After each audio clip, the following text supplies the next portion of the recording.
Oritikoao tiako anao maro ny antony amila fondrehetra mihitsy no manatray faratapony na ny atsaranao sy ny toetra sy zay rehetra manome anao. Oritikoao resinao mba marina tsy anganoana rirarira solazenao hoe za midelira revetsompoko no hoe zako avoka no metiko anao. Okolokoloko isan'ora isan'andro raha misy ireo ety fity tsy alazo tonga mazoto ary tsy mba ingitrika raha hoanao. Tsy voateny isan'andro fa manasanao aeno ayamizao pe ireo teny tsy ho voalaza mafisiko fona zavonona naja averiko indray fa tsy mba ingitrika raha hoanao.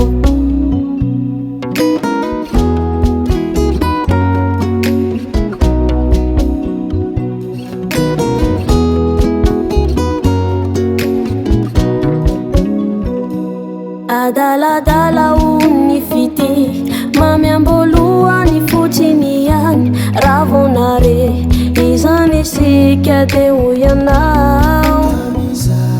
Eto sika roa samy tia hiara-iasa andresy izany malalako mirary antsika mba tsy hiova.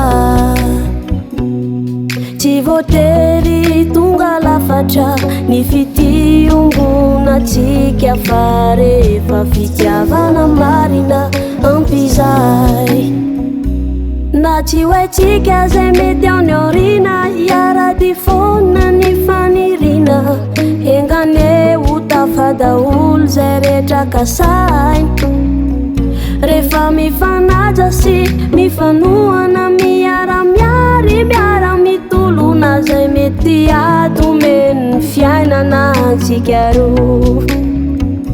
Iezaka fonana de diso toerana ny ampopo tsy verezony tsy disy ny mpampiady aleo andreny tsy akatsika lagy ny anaranao efa mikorina to anatikio.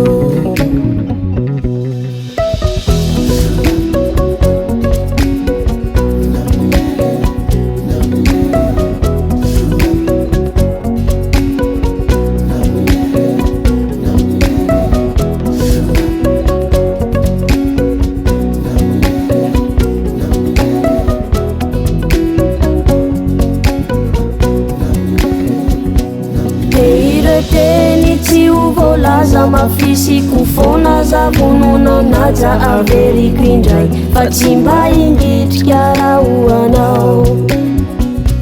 Mba tiako ery le mifampitatana miara-mitola tsisy sakasaka no tonga mazoto ary tsy mba ingitrika raha hoanao.